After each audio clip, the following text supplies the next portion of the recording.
Haleluya. Puji Tuhan, salam sejahtera dalam kasih Tuhan Yesus Kristus. Hari ini kita akan mendengarkan firman Tuhan. Hari Minggu yang lalu kita mendengar firman Tuhan, yaitu dengan tema kunci berkat.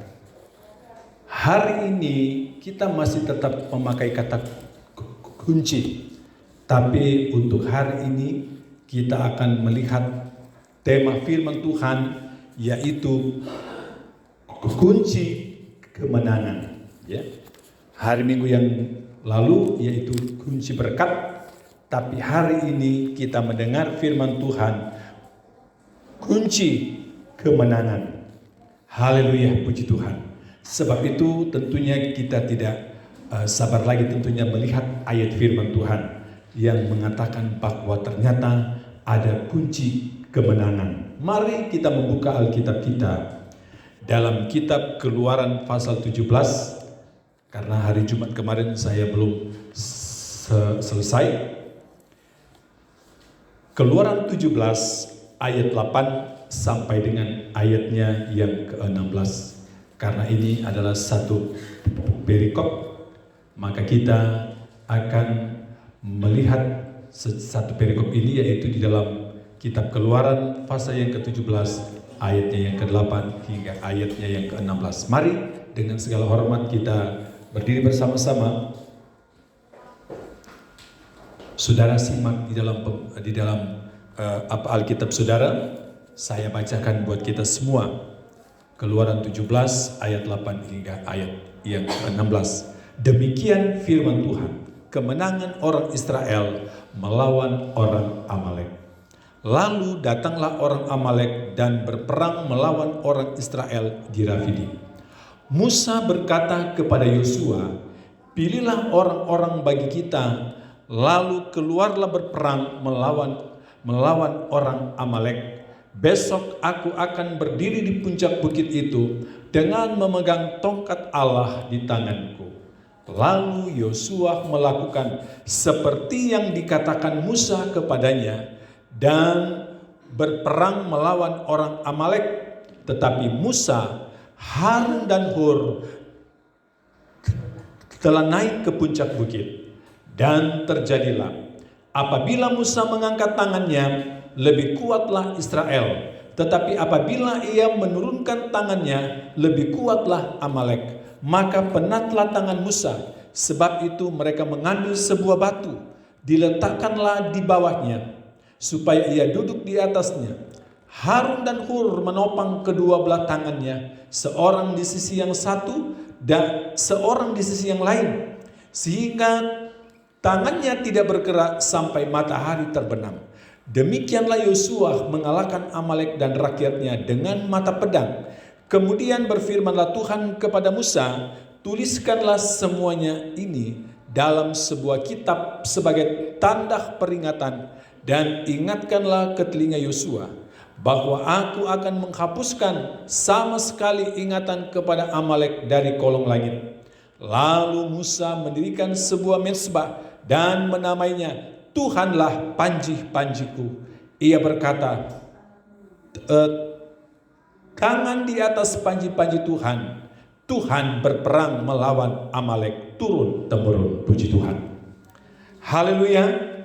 Kalau hari Minggu kemarin saya katakan kita mendengar firman Tuhan, bagaimana untuk menemukan kunci berkat.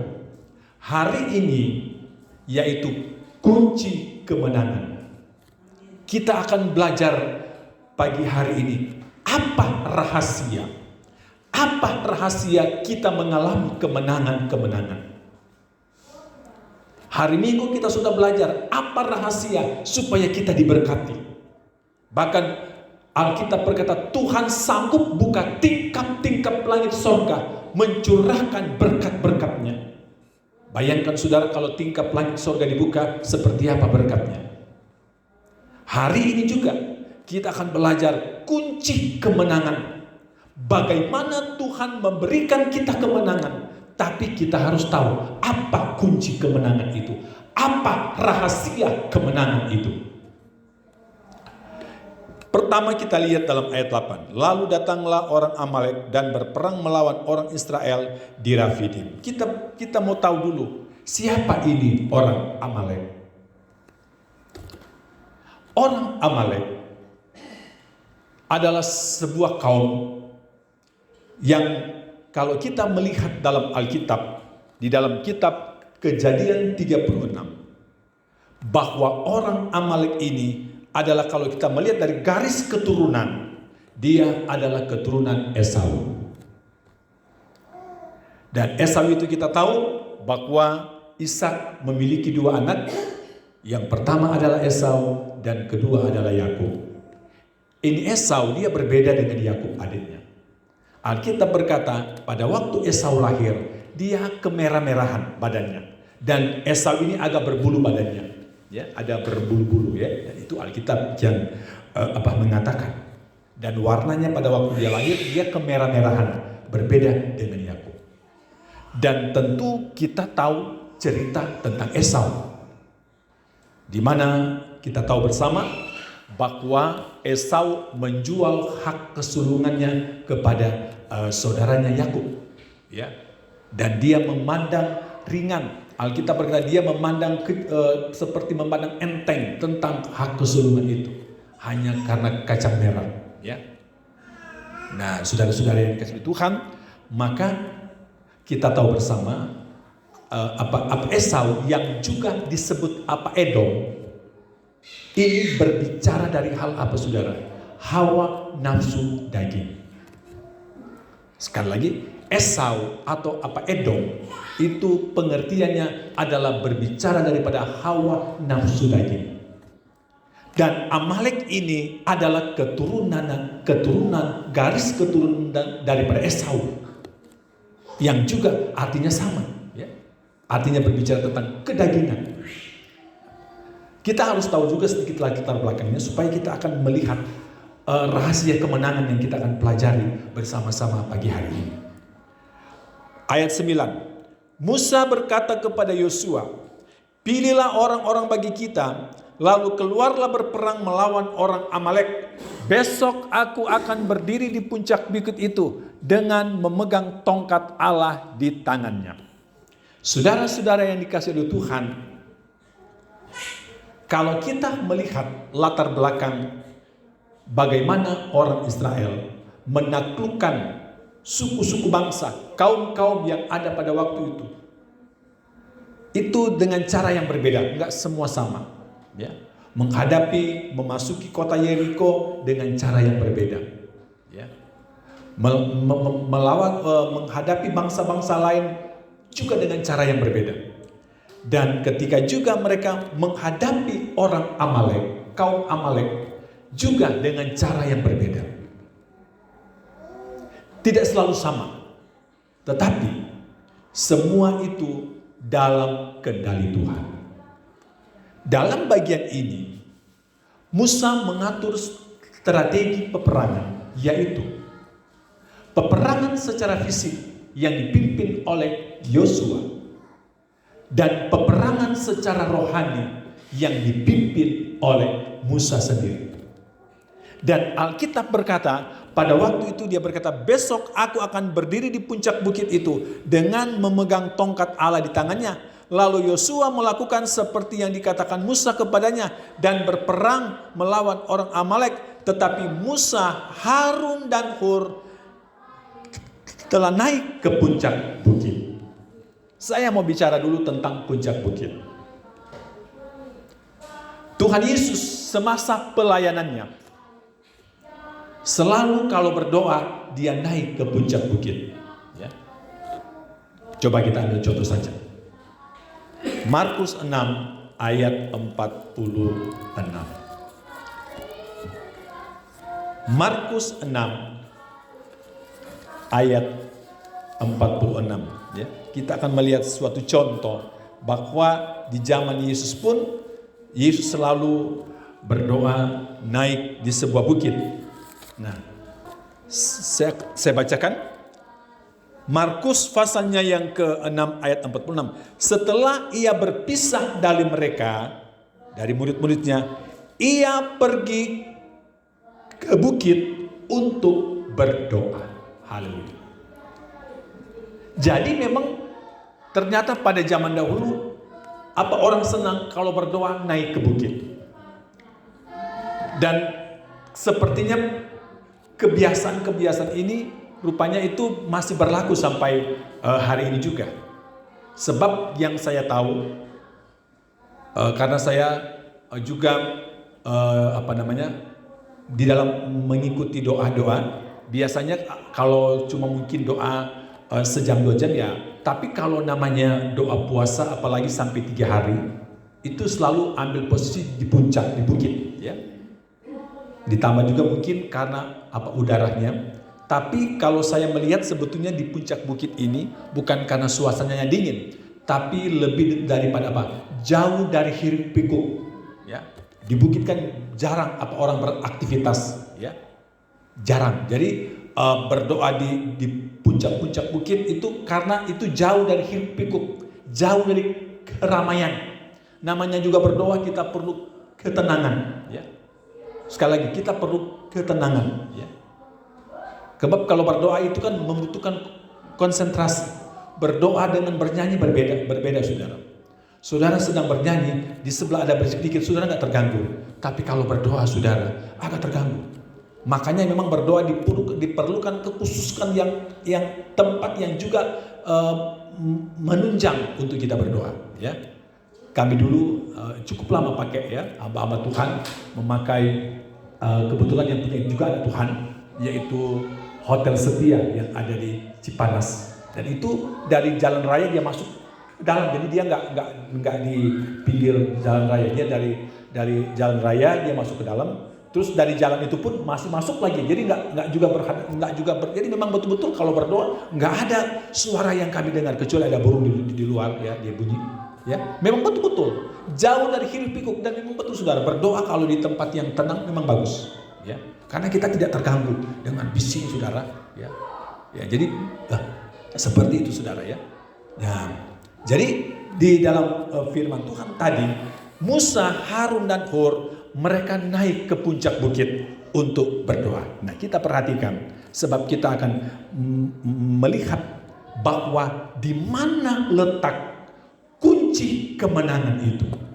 Nah, mari kita lihat. Lalu Yosua melakukan seperti yang dikatakan Musa kepadanya dan berperang melawan orang Amalek. Tetapi Musa, Harun dan Hur telah naik ke puncak bukit. Ayat 11, disinilah kita akan lihat. Dan terjadilah, apabila Musa mengangkat tangannya, lebih kuatlah Israel. Tetapi apabila ia menurunkan tangannya, lebih kuatlah Amalek. Nah, di sini kita akan berbicara sedikit banyak di sini. Alkitab berkata, pada waktu Musa sedang berperang ini, Yosua sedang berperang. Pada waktu Musa angkat tangan di hadapan Tuhan, maka Alkitab berkata lebih kuat Israel dalam berperang melawan Amalek. Tetapi ketika Musa menurunkan tangannya, Alkitab berkata kekuatan bukan lagi ada pada Israel, tetapi ada pada orang Amalek. Di ayat inilah kita akan menemukan tentang kunci kemenangan. Sekarang kita akan mau belajar dulu pengertian mengangkat tangan.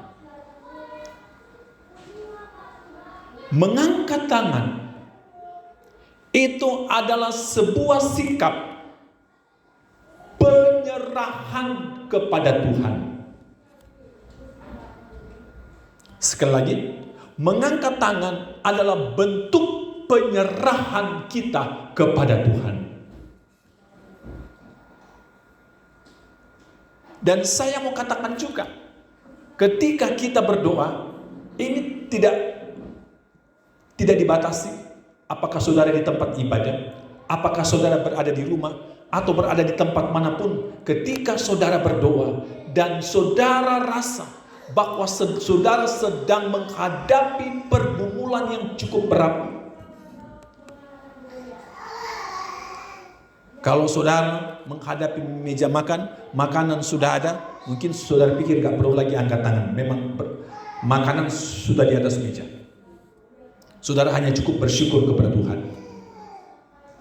Tapi lain hal ketika saudara ada pergumulan.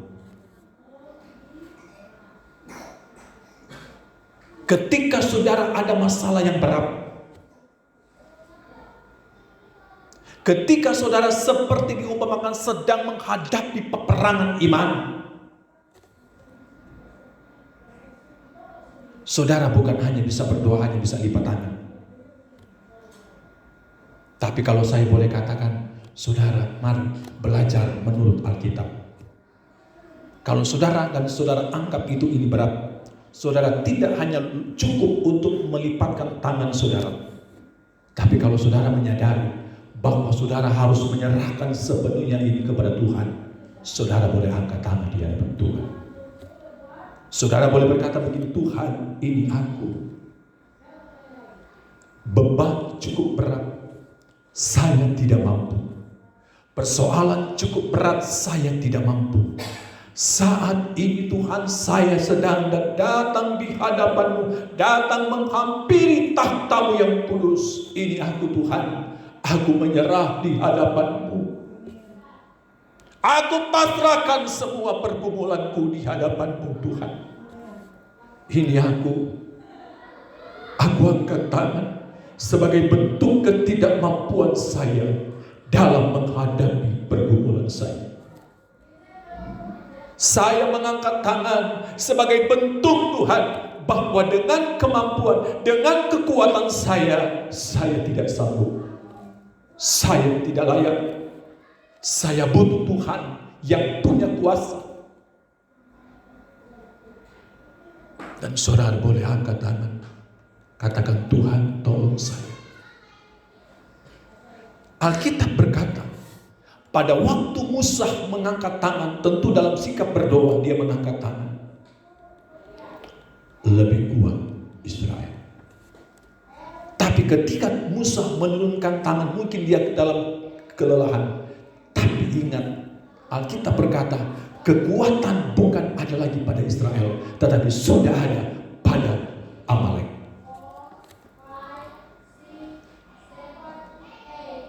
Ketika kita belajar ayat ini,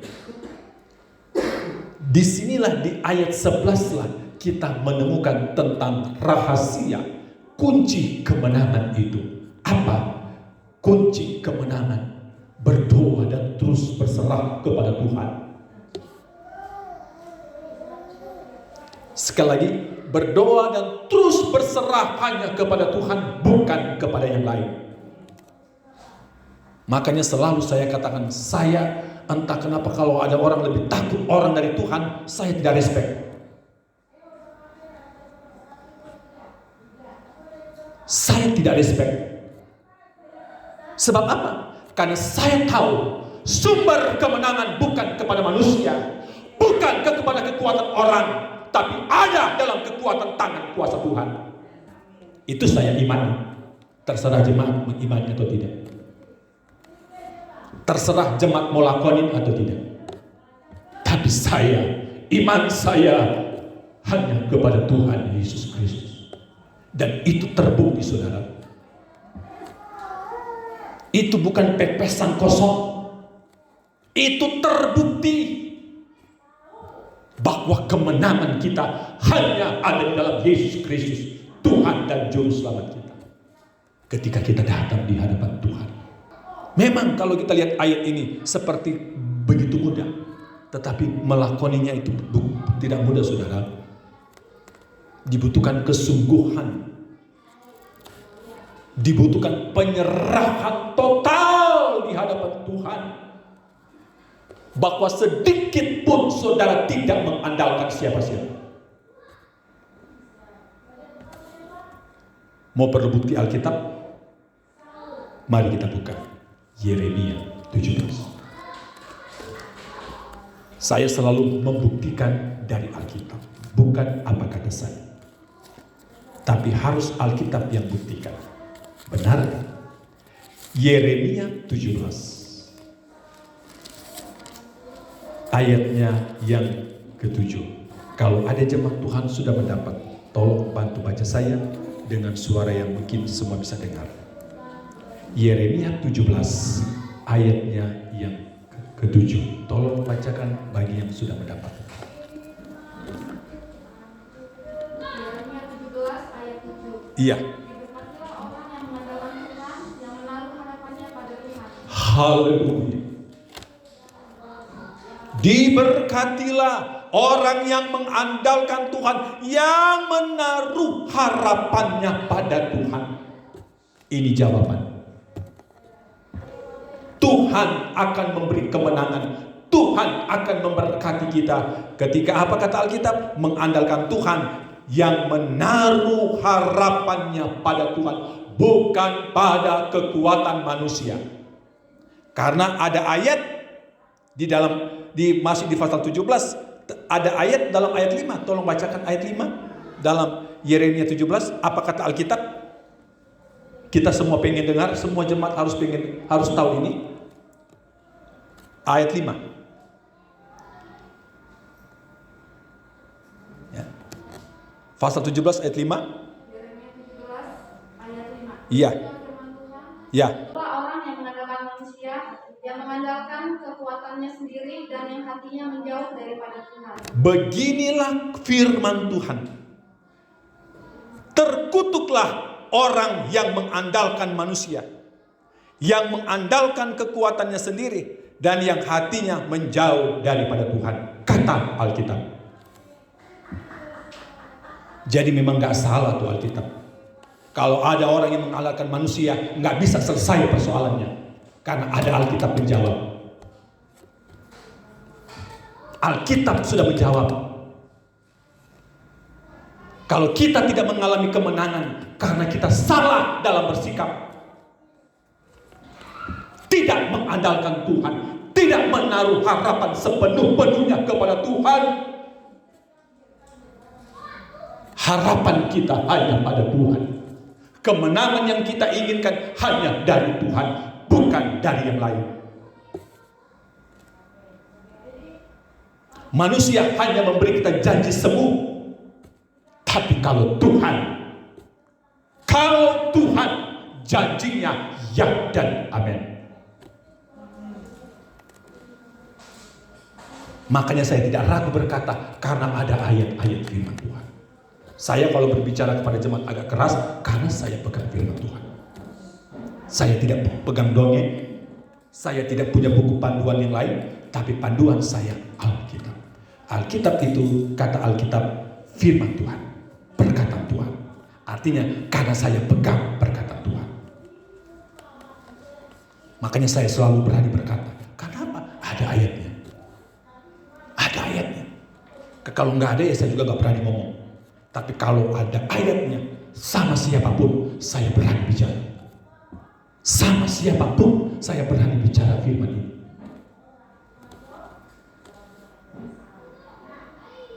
Dan saya punya pengalaman, saudara. Satu waktu ada anak Tuhan datang, itu waktu itu belum di tempat ini, masih di rumah sebelah. Datang, waduh, saya diam dulu sebentar karena dia mulai ngoceh, seolah-olah seperti ada bahasa gertakan, seolah-olah, wah kalau bukan saya, waduh, di situ saya langsung tepuk tuh meja. Saya bilang, saya tidak mengandalkan manusia. Saya hidup bersandar kepada Tuhan. Dan Tuhan buktikan sampai hari ini. Saya gak takut.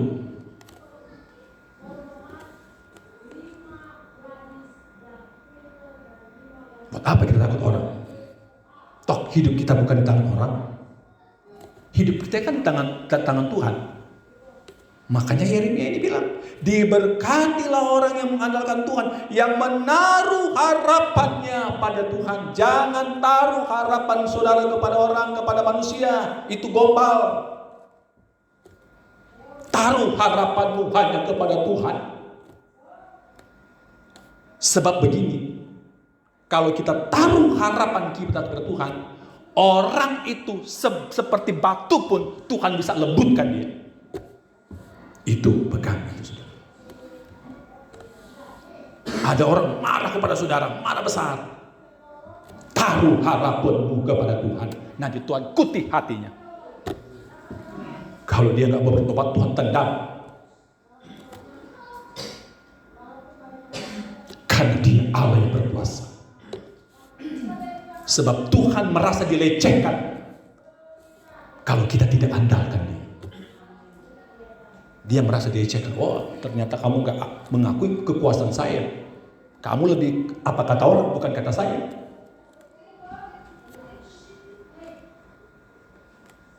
Haleluya.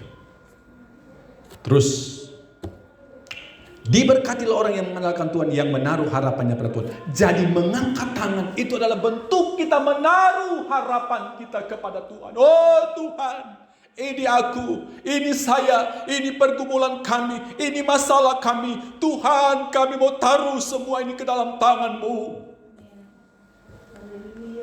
Kalau engkau pengen menang, kalau engkau pengen kalah terus, ya terserah. Kita kan mau, ini kan judul hari ini, kunci kemenangan. Saya mau kasih kuncinya hari ini supaya saudara tidak kalah, supaya saudara menang. Saya kasih kunci, dan kuncinya ada dalam firman Tuhan. Apa? Andalkan Tuhan, taruh harapan kepada Tuhan. Ini kunci supaya kita mengalami kemenangan dari Tuhan. Ini kunci, saudara. Di tempat mungkin yang bagian bekerja, mungkin banyak orang terlalu takut sama bosnya. Kalau saudara hidup benar, saudara jangan pernah takut. Tuhan akan tolong, Tuhan akan bela. Tuhan akan tolong kita kalau kita terus berharap, bersandar kepada Tuhan.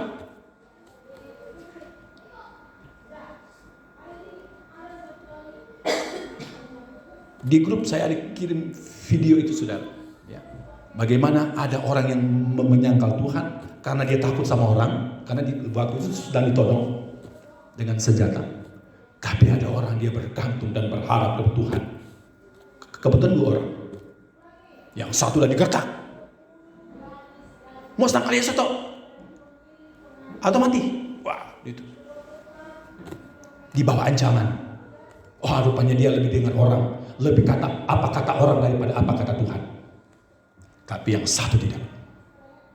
Terus, karena yang satu udah dibebaskan, tapi yang terus ditakut-takutin, bahkan mungkin dipikir bohongan, jadi senjatanya senyap tuh, terus ditolongkan lagi. Dia bilang, aku tidak menyangkal Yesus, karena dia terlalu luar biasa dalam hidup saya. Dan benar, saudara, dalam video itu kita tahu, ketika dia mengucapkan dia tidak menyangkal Yesus, malah dia memuliakan dan menyembah Yesus, mulailah berdoa ini. Tapi saudara, senjatanya bunyi, tapi pelurunya entah kenapa, saudara, nggak bisa ketembak kepada orang. Dan pada saat itu dia terus menyembah Tuhan, sampai dia berbahasa roh. Kenapa dia menang? Dia andalkan Tuhan. Kenapa dia menang? Dia berharap bukan kata orang, bukan kepada kekuatan orang, tapi dia berharap kepada Tuhan Yesus Kristus. Dia menang. Luar biasa itu, saudara. Kan firman Tuhan yang bilang. Kalau mungkin saya yang bilang, apa betul kata Pak Pendeta? Boleh saudara ragu. Tapi kalau ada firman Tuhan yang ngomong, jangan lagi ragu deh. Kalau kita masih mengaku kita pengikut Kristus, jangan ragu dengan firman Tuhan. Terus kita di kitab Keluaran, biar selesai. Dan terjadilah apabila Musa mengangkat tangannya, lebih kuatlah Israel. Tetapi apabila ia menurunkan tangannya, lebih kuatlah Amalek. Maka penatlah tangan Musa. Sebab itu mereka mengambil sebuah batu, diletakkanlah di bawahnya, supaya ia duduk di atasnya. Saudara, sebagai manusia, kita menyadari ada saat di mana ketidakmampuan kita sebagai manusia terlalu berat. Terlalu berat persoalan yang kita hadapi. Ada saatnya memang kita sepertinya tidak berdaya lagi. Tapi saudara, di dalam firman Tuhan ini, Harun dan Hur, dia tidak kuat lagi berdiri karena mungkin sudah dalam kelemahan tubuh. Karena terus dia mengangkat tangan, dari terbit matahari sudah kelelahan. Harun dan Hur mengambil sebuah batu, ditaruh supaya dia sambil duduk tapi dia tetap angkat tangan. Tapi itu juga belum cukup. Harun dan Hur menopang kedua tangannya. Satu di tangan kanan, satu di tangan kiri, ditopang. Itu apa artinya? Bahwa dalam kehidupan kita sebagai anggota keluarga Kristus, sebagai tubuh Kristus, kita belajar dari ayat ini juga. Mari kita satu dengan yang lain saling menopang dalam doa. Ada kalanya saudara kita mungkin lagi semangat, lagi seperti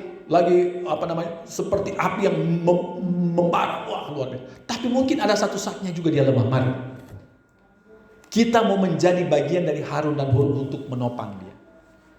Kita topang. Kita menjadi bagian Harun dan Hur untuk menopang saudara-saudara kita yang mungkin hari-hari ini dalam keadaan lemah iman. Mari kita topang mereka. Makanya di dalam jadwal kita, kalau hari Rabu, minggu pertama ketiga ada PA, tapi hari Jumat itu doa. Di situ kita mendoakan baik yang hadir maupun jemaat yang tidak hadir, kita doakan supaya Tuhan kasih terus kekuatan. Tuhan kasihkan terus roh yang haus, yang lapar akan firman Tuhan, yang haus, yang lapar akan Tuhan, yang selalu rindu akan Tuhan. Kita doakan selalu di tempat ini bersama dengan jemaat yang hadir. Kita terus berdoa dalam nama Yesus. Tuhan jaga, Tuhan berkati semua jemaat Tuhan dalam pergumulan, pekerjaan, anak-anak mereka Tuhan jaga, lindungi. Semuanya Tuhan tolong. Karena apa? Karena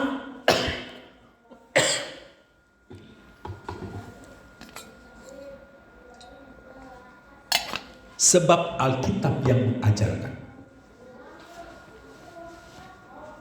Alkitab yang mengajarkan untuk kita saling topang menopang, saling kuat menguatkan, bahkan saling tolong menolong. Nah, kita lihat ayat firman Tuhan. Galatia 6 ayat 2. Ini adalah bagian Harun dan Hur. Galatia pasalnya yang ke-6, ayatnya yang kedua. Firman Allah berkata begini. Bertolong-tolonganlah menanggung bebanmu. Demikianlah kamu memenuhi hukum Kristus. Alkitab juga yang mengatakan bertolong-tolonganlah menanggung bebanmu, demikianlah kamu memenuhi hukum Kristus. Bertolong-tolonglah. Ada yang lemah iman, mari. Kalau engkau diberkati secara materi dan mungkin ada saudaramu yang mungkin dalam keadaan, ya maaf ya, untuk makan mungkin susah, mari bertolong-tolong saudara. Banyak hal saudara. Tapi yang paling utama, yaitu doa itu penting. Jangan sampai doa itu tidak. Mari doakan, mungkin ada saudaramu yang belum di dalam Tuhan, jauh dari Tuhan, doakan dia. Sebut namanya, Tuhan tolong si Anu, tolong doakan dalam nama Yesus, selamatkan mereka. Ya. Kita menjadi Harun dan Hur yang apa? Menopang. Kekuatan gereja di akhir zaman, kita saling menopang dalam doa. Saling mendukung dalam doa. Supaya apa? Supaya kita semua yang ada, tidak ada yang dalam kelemahan iman, tapi semua kita yang ada terus seperti di dalam firman Tuhan, hendaknya kerajinanmu kendor, tetapi biarlah rohmu menyala-nyala untuk apa? Melayani Tuhan. Saudara ada di tempat ini untuk apa? Ingin melayani Tuhan. Melayani dengan apa? Dengan pujian. Ketika kita memuji Tuhan, itu kita melayani Tuhan dengan pujian kita. Haleluya. Apapun yang Tuhan kasih buat kita, mari. Ya. Dan tadi kita sudah belajar. Ketika Musa mengangkat tangan ada dampak. Ketika kita menyerah kepada Tuhan ada dampak yang terjadi.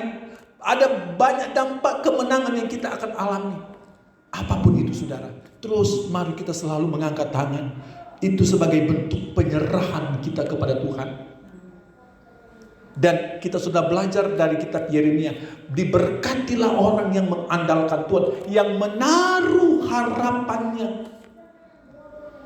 Lagi-lagi saya harus katakan, jangan sampai harapanmu engkau gantung kepada manusia.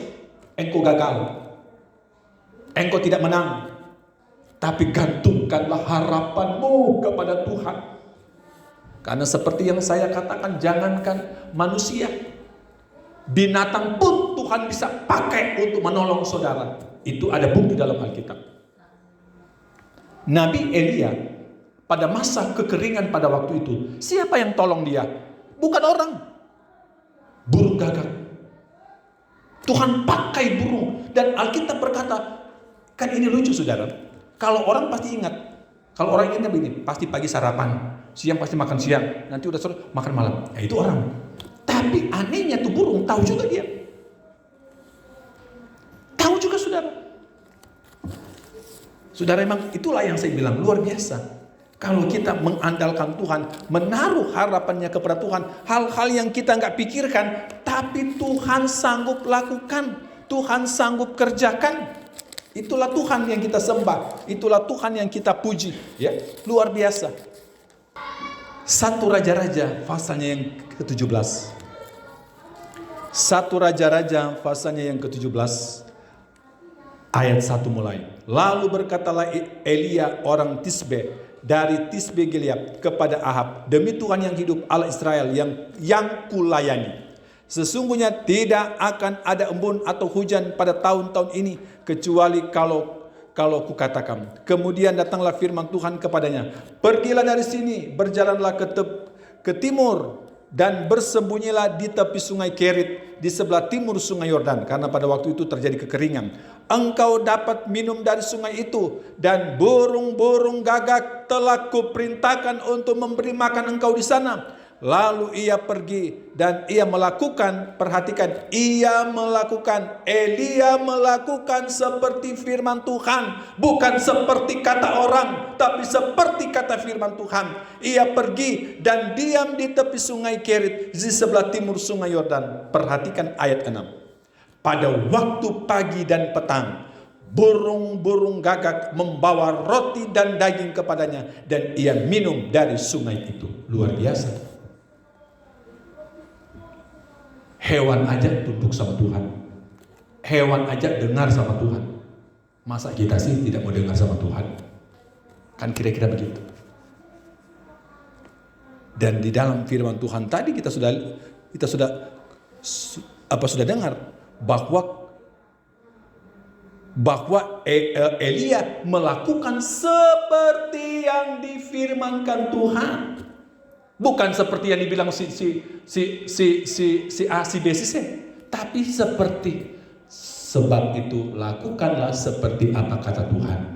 Bukan kata siapa, tapi kata Tuhan. Itu yang kita harus lakukan. Supaya engkau menang seperti kata Tuhan. Ternyata melakukan apa kata Tuhan itu tidak salah. Justru mendapat keuntungan yang besar. Justru mendapat kemenangan yang luar biasa kalau kita melakukan apa kata Tuhan. Dan saya percaya kita semua yang ada di tempat ini, saya percaya semua rindu pasti diberkati Tuhan. Seperti firman Tuhan hari Minggu, kunci berkat. Hari ini kunci kemenangan. Engkau punya persoalan sebesar apapun, jangan pernah kita takut, karena kita punya Tuhan. Dan dimanapun engkau berada, di tempat dimanapun, saya mau katakan, kita semua punya Tuhan. Ya. Mungkin engkau berkata, saya jauh dari keluarga, saya ini berada di tempat rantau. Saya mau katakan, Tuhan ada di segala tempat. Yang penting engkau andalkan Tuhan, yang penting engkau menaruh harapan kepada Tuhan, dan yang penting engkau melakukan apa kata Tuhan. Apa kata Tuhan, itu yang terpenting. Dan hari ini firman Tuhan sudah mengajar kita bahwa sebagai bentuk kita mengangkat tangan, kita sedang menyerahkan kepada Tuhan. Kita merasa kita tidak layak, kita merasa kita tidak mampu, kita hanya bisa mengangkat tangan di hadapan Tuhan. Puji Tuhan, Tuhan berkati firman Tuhan.